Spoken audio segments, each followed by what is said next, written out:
The night my wife asked for an open marriage, I laughed, because I honestly thought she was joking. But when I looked into Vanessa's cold gray eyes across our candlelit dinner table, I realized she had already made up her mind long before she asked me. And what I discovered 3 months later about her CEO boss didn't just destroy our marriage, it destroyed her entire life.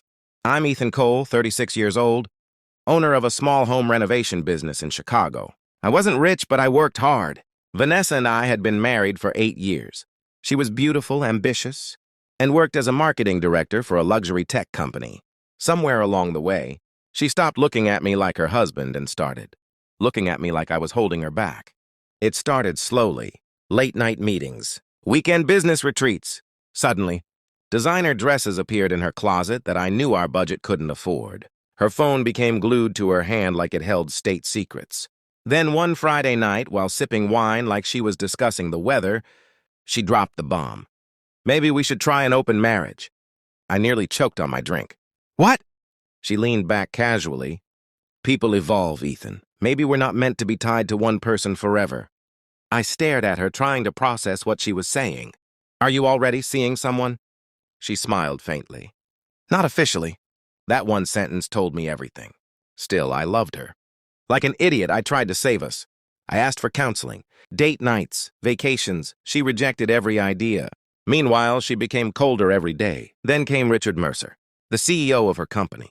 50 years old, expensive suits, private jet money. The kind of man who walked into a room and expected everyone to move out of his way. I didn't know about him at first. But one night, Vanessa forgot her laptop open while showering. A message popped onto the screen. I can't stop thinking about last night. Your husband suspects nothing. My stomach dropped so hard I thought I'd throw up. I clicked the messages. Photos, hotel reservations, explicit conversations, promises about leaving me once Richard finalized his divorce. For 20 minutes, I sat there in silence while my entire marriage burned to ashes in front of me. The worst part? Vanessa wasn't just cheating. She was mocking me to him. He's too boring to notice. Ethan worships me. I can get anything from him. That broke something inside me. But I didn't scream. I didn't confront her. I got smart. Over the next month, I quietly gathered evidence.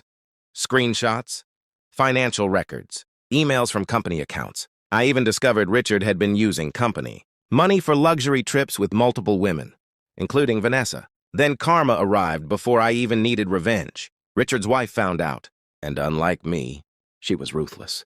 Apparently, she hired private investigators the second she became suspicious. Within days, the company board learned their CEO was misusing corporate funds and sleeping with employees. Richard was fired publicly. News articles exploded online. Investors panicked.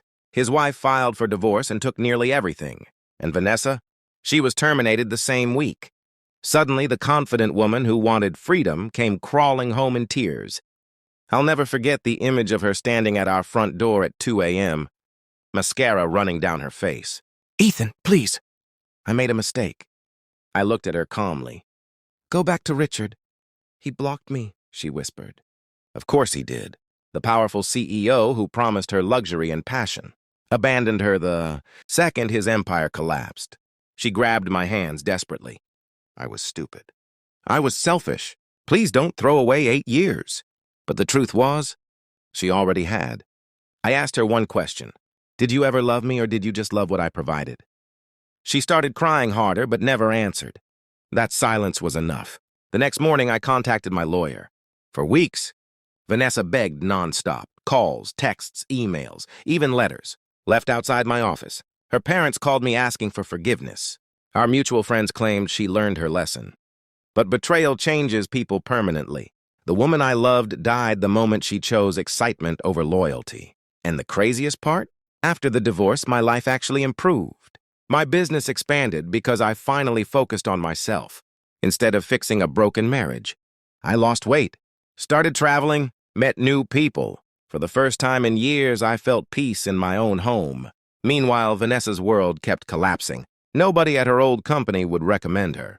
Richard disappeared from public life after multiple lawsuits surfaced.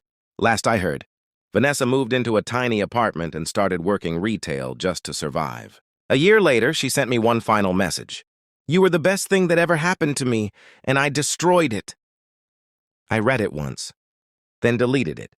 Because sometimes revenge isn't screaming. Sometimes revenge is simply surviving long enough to watch the people who betrayed you destroy themselves.